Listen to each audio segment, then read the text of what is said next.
Hi, in this video we will have a look at how to create custom connector using Power Automate. So in this exercise what I am going to do here is I got an array like some values here, string values. So just put some numeric values here as an example.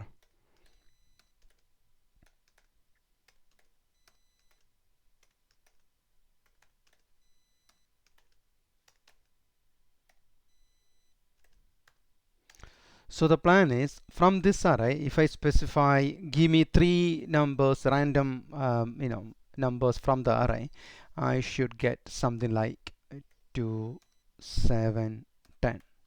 Okay, so that's a plan then.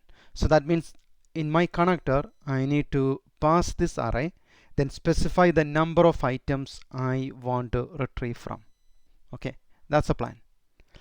Right, so the first thing is you need to go log on to Power Automate, and on the left hand side you can see custom connectors. So you need to click on the new connector and say create from blank. Okay, so call this as random array. Okay, continue. The first thing is the general one. You can upload a nice icon so that the default the picture will be the icon will be replaced with the custom one you want, and then give a description of the custom connector. So here what we are going to do here is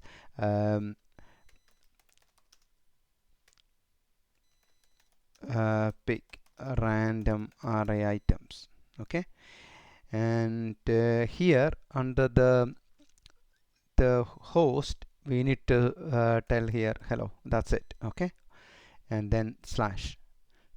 That's the not hello, sorry, home, because we by default just type it as home. Then the base URL is slash. That's it. The next is a security one.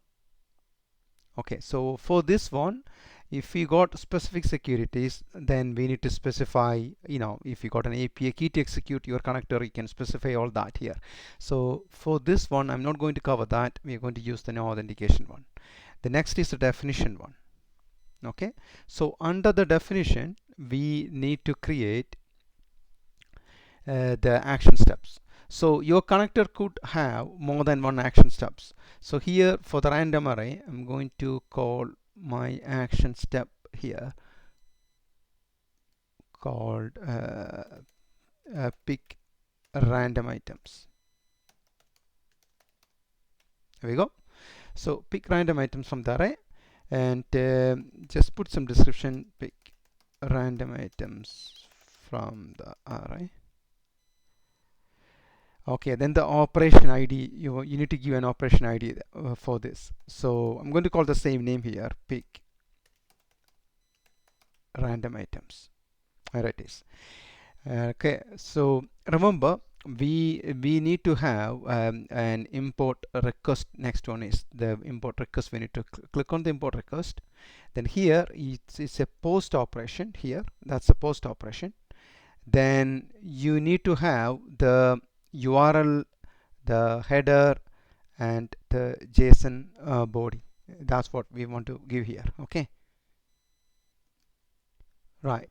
So for this I'm going to do the first one, the URL. The URL is going to be again HTTPS home again. So here you need to say HTTPS :// home. That's it. Then the header you will leave exactly as it is. In the body, remember we need to pass our input array and the number of items. So see this. So here that's the input array we are going to pass, and then the items, the number of items will be, in this case it will be 3 then. Yeah, so it will pick the random number of items from the array. So oops, I lost that. Let me go back again. Yeah. HTTPS :// home. Then in the body we need to pass those values there. So that values, I need two parameters here, don't you, in the body. So inside the body I'm going to call this as array. That's what I'm going to pass. and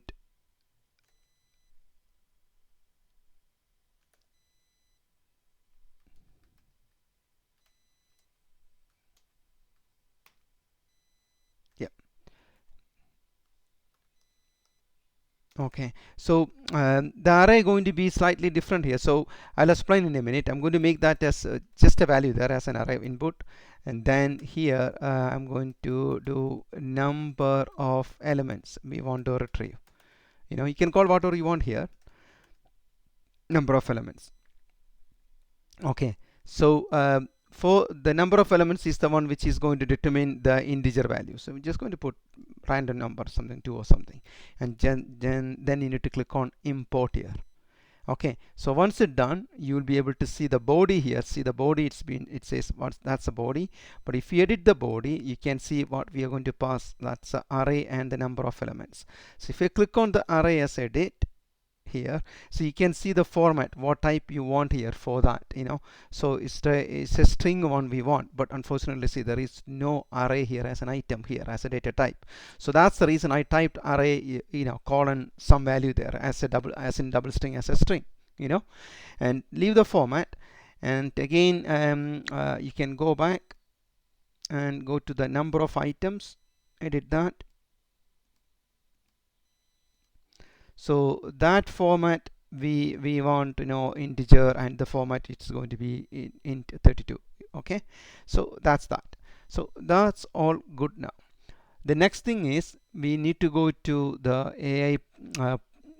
So if you got more actions, you can do like that. And again, there is one more thing here is if you are expecting a specific result as a, back as a result, you can put the response, what the response of the schema.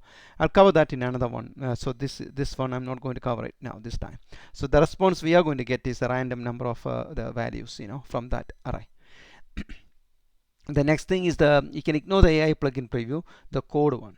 Okay, so before we do the code, all of the default code is going to be like this. The C# code is going to be like this. See that? Create JSON content and message is hello world. Okay, so first thing is, because we did the basic one, the final thing is we need to here we need to somehow hook up our input parameters, the array and the number of items, because these are the two parameters in my requirement. If you got another requirement, you need to do it accordingly, that so that many number of parameters you need to define that under the body. Remember that under the body we did the JSON format, and then under the body you can see, once you go and edit that, you can see the values under the body, what are the parameters. See, these are the parameters we are going to pass it. Okay, so under the test, if I go to the test now, I'm going to say go to the code. Sorry, first I need to go to the code and say code disabled. It is code we need to enable first, and you need to select which operation it is. So that pick random items. See that? That's my method. So you need to select that. That's quite important also, so that this code will run that method which we selected under the definition. Remember, definition is called pick random items. So that's the one you need to go to the code, enable the code enabled, select that. So if you got more than one definition, you need to pick appropriate one, so that code will execute it. And then you need to say create connector. Okay, so this process, description can't be shorter than 30 characters. Custom connector. Okay, so if I go back to the general tab here, that's okay. I think under the definition here,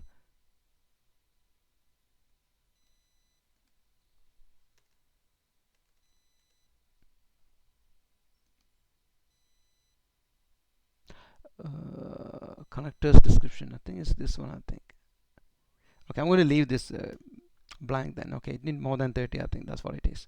So create connector. It's not that. Go to the general one. It could be this. I'm going to leave this now and say create connector. Let's see. Yeah, so that one, it can't be less than 30 characters. So you can put some more descriptive text for that. So this process is now creating the connector first, the basic skeleton of the connector we are creating now here. Okay,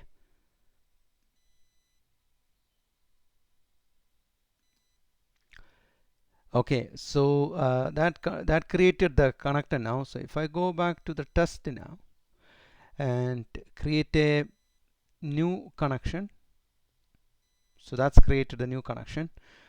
Then here that's the pick random items, that's the method name. You can see I'm not passing anything. You can see our input parameters which we specified that there. Then I'm going to click on test operation, hoping I should get 200, and here we go, the message hello world. That means it is working now.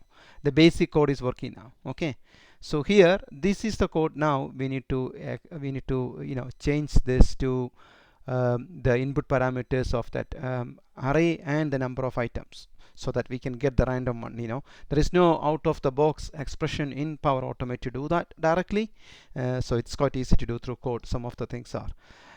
So for this, what I did is I went to ChatGPT and given the description saying that I'm looking to do a custom connector in Power Automate, and here is a sample code. So I'll put this link also, the learnmicrosoft.com documentation, and I put the structure here. So you can see here the standard structure here, the task HTTP response, and then returning the response back. And also here there is another one for the regex sample one. So you can give some samples to ChatGPT saying these are the examples how to do this. Then you can put your requirements saying that could you write an sample code for passing an input parameter of an array, and then use that array to get the random number of values. So the random number of values also we need to pass as a parameter. So what I got then is I got this code here.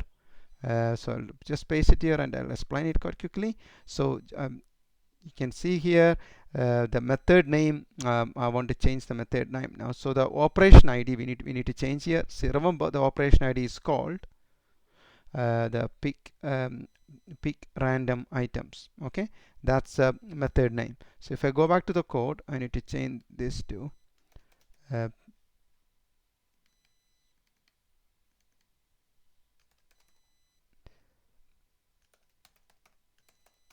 here we go, it's here, pick random items. So all it's saying there is if this specify the, you need to specify the operation then, otherwise you're not interested in it. Otherwise it will throw that unknown operation ID then. So if you got more than one operation, this is the way you handle that, that condition there. So it's good practice to put the operation ID is equal to this. Then this is a standard one again. You need this statement, public async task HTTP response message. You can see here also that here, see that async HTTP response message, see that. So that's the response we want back, but our method name is going to be slightly different here. Here handle random selection operation. You can have custom names there, so that's the name that's the method you're calling here also. See that? So that's the technique. Then inside that, all we're doing there is passing the parameters of that array values. See that? Array values, we are passing it, and then we have the select number here, the select the select number, that's another the parameter we used earlier also there. So let's have a look at that. So that's the select number, and select number is required. And then if you go down, you can see, yeah, so basically this code is fully generated by the ChatGPT. So you just need to just go through the code. If you don't understand it, you can just put it here, try to create the connector and see that works, but you still need to know a little bit about C# code, unfortunately, to understand this. So I will put this sample code in GitHub so that you can get a copy of it. Okay, so that's the code I got. And then next thing I'm going to do here is I'm going to create update. I'm going to use the update connector again, because I put the code and then going to update the connector again. So click on update connector.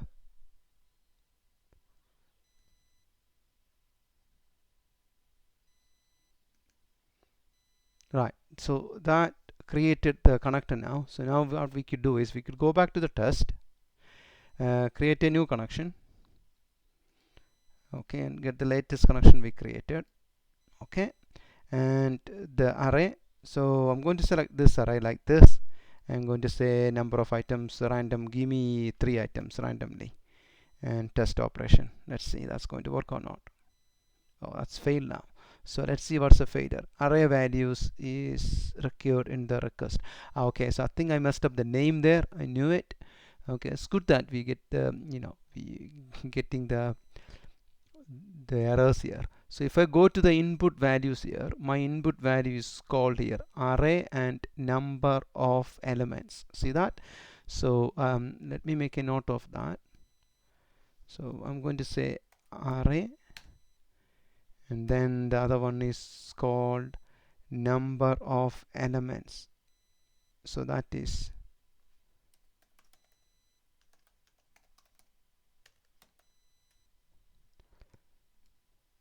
number of elements. Okay, let's copy that. The other one is called the array. Now if I go back to my code now, okay, let's check that. There we go. So this one I need to change this to array. That's the wrong one. The other one again here is array here. Cool. Then select number as going to be number of elements.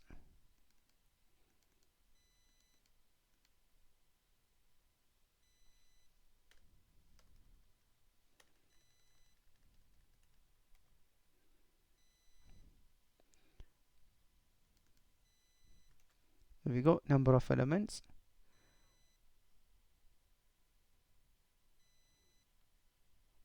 That's it. Okay, update the connector again. So you will see the message here, when it's if it's errored, you will get an error here anyway.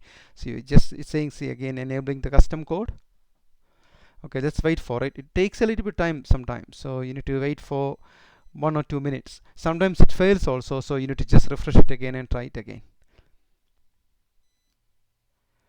Okay, so now we can test now. That's created successfully. Click on the new connection again.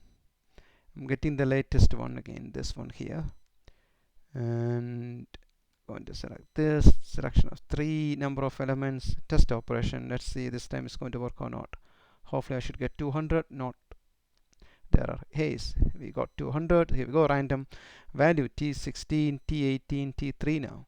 So if I do the same operation again, remember it's T6, T18, T3. Next time we should get a different one. Here we go, T2, T3, T6. Again, test operation again. So you can see T18, T3, T12. So always random numbers is getting through the code. Okay, as I explained, I will put this code in GitHub so that you can download it. It's a useful one. This is sometimes you got a set of arrays, you want to get the random values from the array, so this is where you do it. The couple of things you need to remember is under the definition, that parameters under the parameters, under the when we set the JSON body initially, when I shown you, you will get this array and the number of elements. So when you go to ChatGPT and explain it to you need to explain to ChatGPT saying that my input parameter values are array and number of elements. Okay, it's case sensitive, you need to give exactly the same way it is.